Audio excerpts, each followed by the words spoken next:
ओम नमो नमः तत्सदिति। भगवद गीता पढ़ाते हुए आज कर्मयोग के उन दो महान श्लोकों का समय आ गया है पढ़ाने का।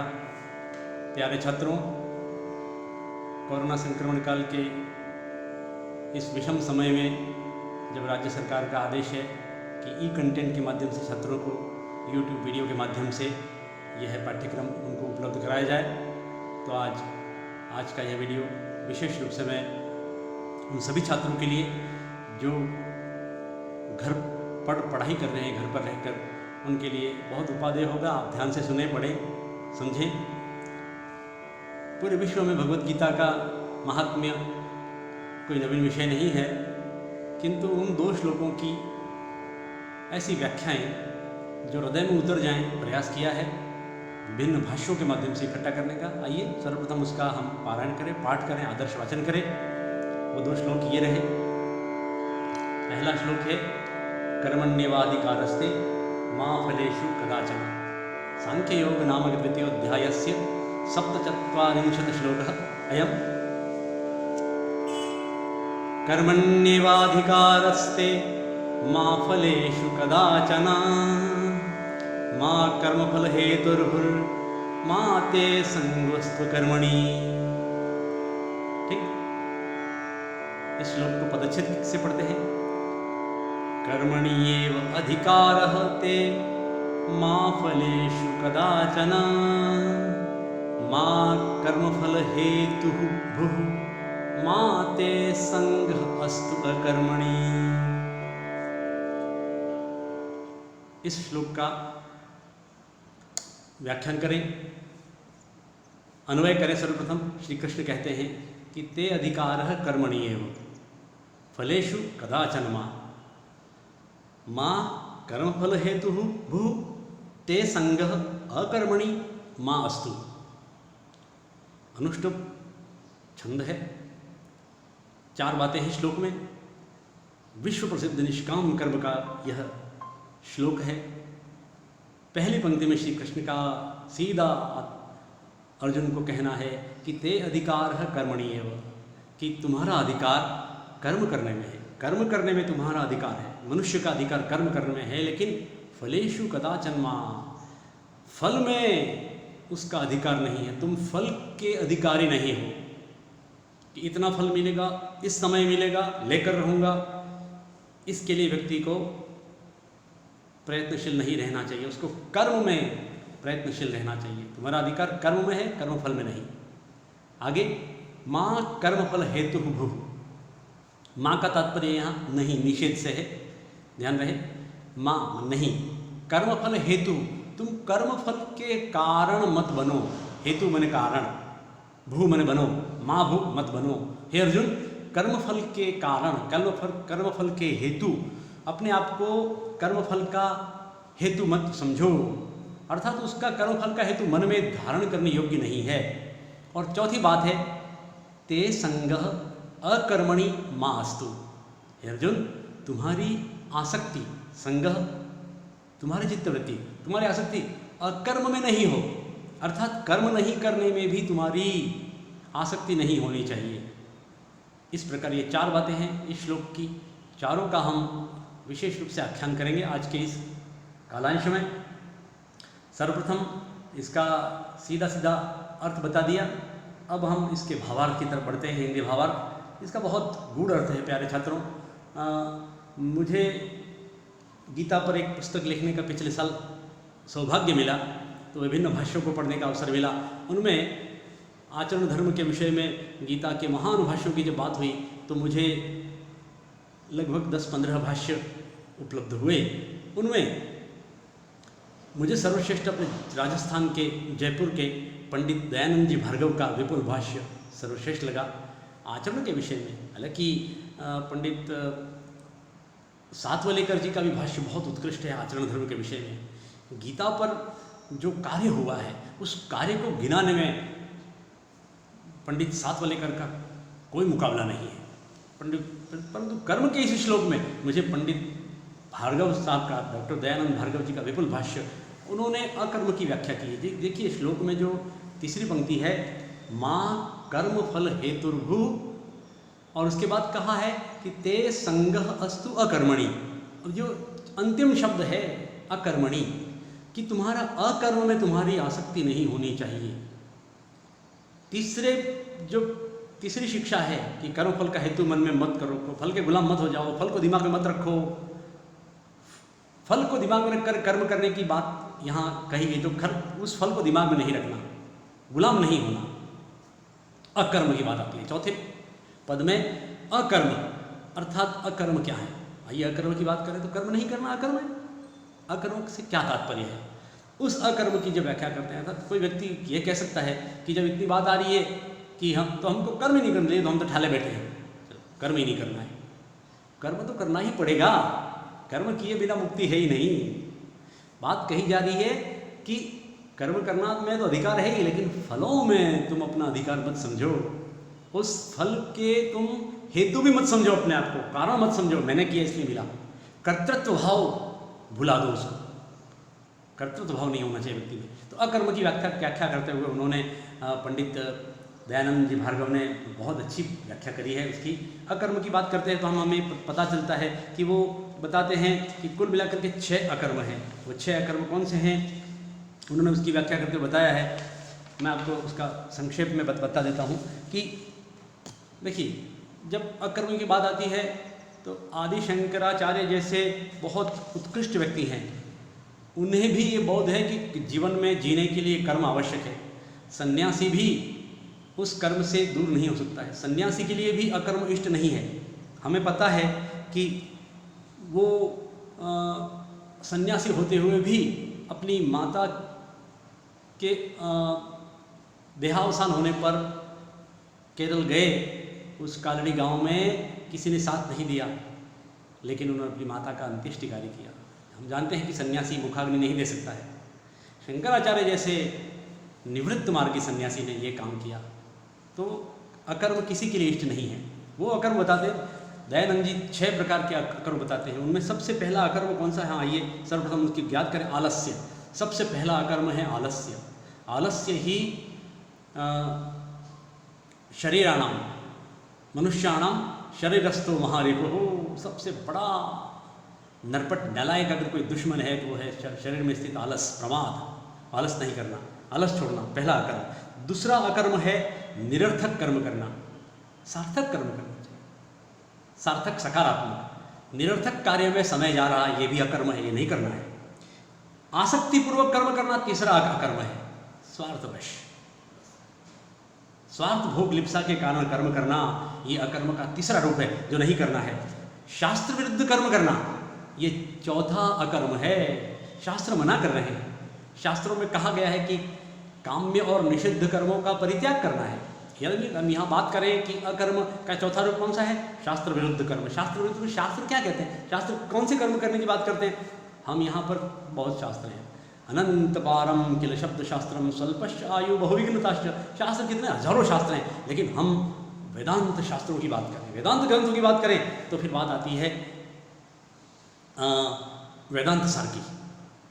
उसमें कहा गया है कि काम्य और निषिद्ध कर्म, जो काम्य है, कामना के वशीभूत होकर किए जा रहे कर्म हैं, और निषिद्ध कर्म है, निषिद्ध कर्म जिसका स्पष्ट निषेध कर रखा है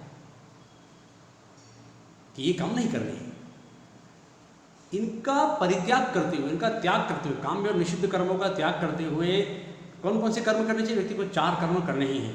सबसे पहला नित्य कर्म। विद्यार्थियों के लिए नित्य कर्म क्या है? अध्ययन करना, पढ़ाई नित्य कर्म है। दूसरा आता है नैमित्तिक कर्म। नैमित्तिक कर्म, नित्य के बाद नैमित्तिक कर्म कि समय विशेष पर, अवसर विशेष पर, जैसे वर्ष के अवसान पर परीक्षा होती है, परीक्षा नैमित्तिक कार्य है। नित्य कर्म करना ही है। सुबह उठते ही दंत मंजन, ब्रश करना है, नहीं करोगे अस्वस्थ हो जाओगे, बदबू आएगी मुँह से, बीमार हो जाओगे। ये नित्य कर्म है। उनके करने से कोई विशेष लाभ नहीं होता है, लेकिन नहीं करने से हानि की संभावना अवश्य बनी रहेगी। यह है नित्य कर्म। नैमित्तिक कर्म हो गया समय विशेष पर। तीसरा कर्म है उपासना कर्म। उपासना ब्रह्म के लिए, आत्म साक्षात्कार के लिए, ज्ञान के लिए उपासना कर्म। और चौथा है प्रायश्चित कर्म। गलती हो जाए तो उसको वापस क्षमाशील होकर के वापस मूल मार्ग पर आना। गलतियाँ होती है, इंसान गलती का पर्याय है, लेकिन मूल मार्ग पर वापस आ जाना, ये प्रायश्चित कर्म, 4 प्रकार के कर्म, काम्य और निषिद्ध कर्म का परित्याग करके नित्य नैमित्तिक उपासना प्रायश्चित कर्म करते हुए आगे बढ़ना।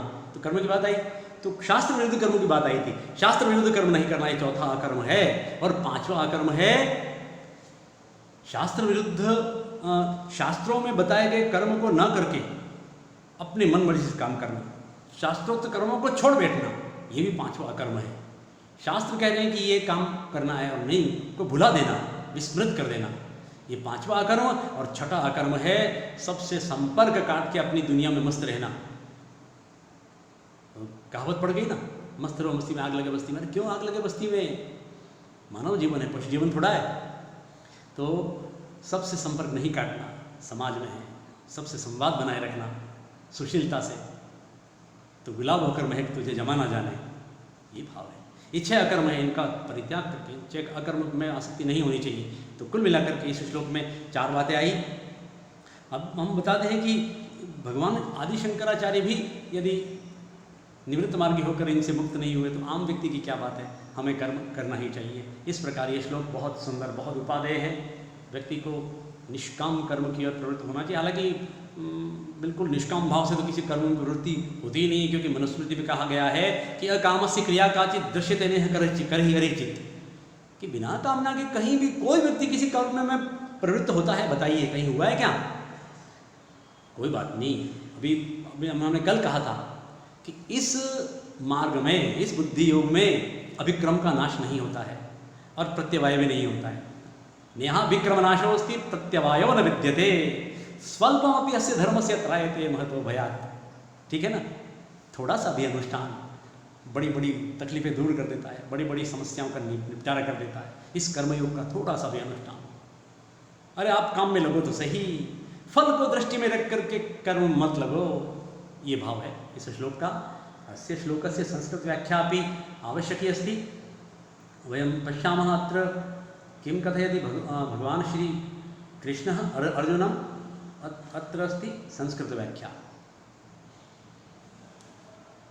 श्री शंकराचार्य विद्यार्थिनां कृते ई कंटेंट माध्यमेन अत्र अस्ति। भवतां सर्वेषां मोबाइल पटले स्पर्श कृत्वा, स्पर्शमिति पाउस, स्पर्श कृत्वा स्वपुस्तिका मध्ये लिखन्तु संस्कृत व्याख्या। सद्या व्याख्या अस्ति अत्र। किं कथयति भगवान् श्रीकृष्ण? सर्वे पश्यन्तु अत्र कि हे अर्जुन, तव कर्मणि अधिकारः, फलेषु मा नास्ति तव फलेषु अधिकारः। यतो हि तव कर्ममार्गे निश्चयेन अधिकारः, प्रवृत्तिः वा अस्ति। कर्मफलहेतुः, कर्मफलतृष्णा, फलेषणा वा कस्यामपि अवस्थायां मा भूः। पुनः तव कर्मरहिते संगति न स्यात्। यतो हि मानव यदि आसक्ति भावनया कर्माणि करिष्यति तर्हि कर्मबन्धनचक्रे प्रतिष्यति। पुनः कर्मत्यागे अपि प्रीतिः न कर्तव्यम्। अतः फलासक्तिं विहाय युद्धाय तत्परो भव अर्जुन। वारं वारं भगवान् श्रीकृष्णः अर्जुनं युद्धाय प्रेरयति। अस्य श्लोकस्य अपि एषा एव भावना। पुनः अग्रे चलामः। वयं पुनः कथयामः यत् श्लोकोऽयं विश्वप्रसिद्धः श्लोकः अस्ति। गाने और पढ़ने पढ़ाने से नहीं आएगा, आचरण में लाना पड़ेगा, तो ही हम अपने जीवन में अभ्युदय और निश्चय की प्राप्ति के लिए तत्पर हो सकेंगे। प्यारे छात्रों, इसकी व्याकरण यहाँ है, ये रही, इसको भी नोट करें आप। आगे बढ़े। श्लोक नंबर 48, श्लोक संख्या 48। सर्वप्रथम आदर्शवाचनं करिष्यामः। श्रूयन्तु सर्वे, गायन्तु सर्वे।